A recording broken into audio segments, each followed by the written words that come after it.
Hello, this is Esor, Night Elf Warrior on the Hamwish US PvP server, coming to you today with the second encounter in 10-man TOC Lord Jaraxxus. Within 10 to 15 seconds of the encounter, right here, he will spawn an ad called a Mistress of Pain. This mistress will need to be tanked by your off-tank, which in this case is me, and dragged under Lord Jaraxxus. This isn't necessary, but it's recommended. In our group composition, we had 3 range DPS and 2 melee.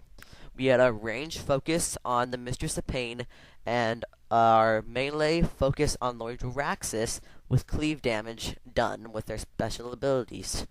This can ease a little bit if your range is really good. You can take the Mistress down with 3, and with the cleave going around, you still have a decent DPS on Lord Jaraxxus.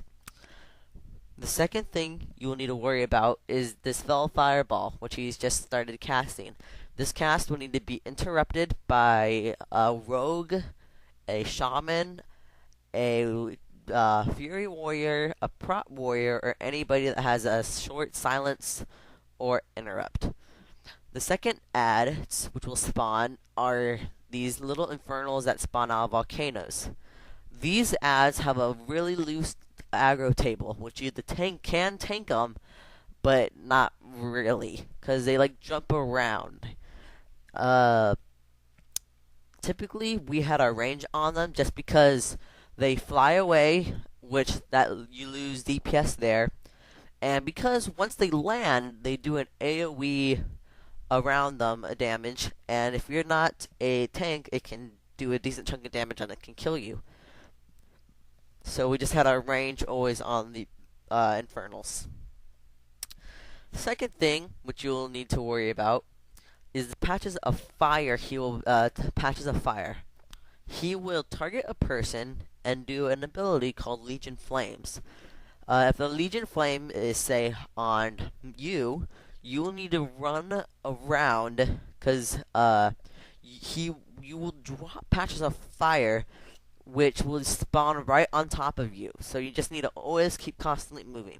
The only person who will never get this is the tank. The second thing you need to worry about is an ability called Incinerate Flesh.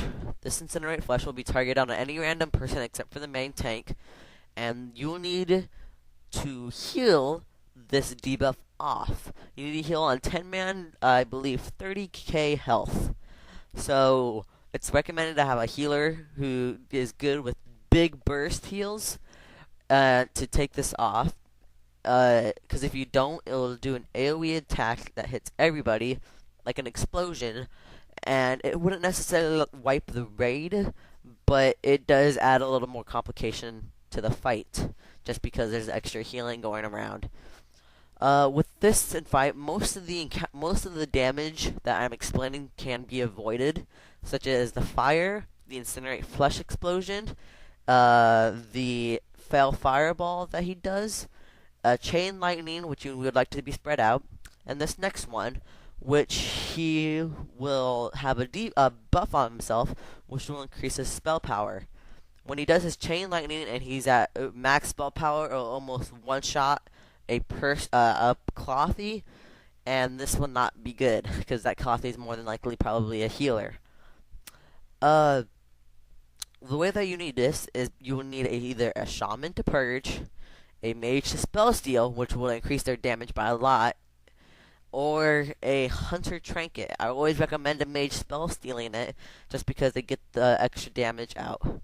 But if you don't not have that, then the ones I just talked about would be recommended. That's pretty much most of the fight. We have one more Mistress of Pain right here. What I've also seen is that if you have a Mistress of Pain and he's below 10%, you can actually ignore the Mistress and just DPS Lord Jaraxxus down.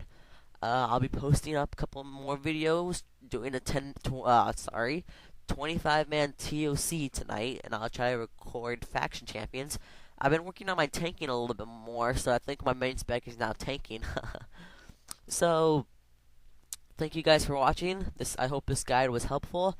Comment, rate, subscribe. I'll be putting up with more achievements, more dailies, and more raid guides as I progress.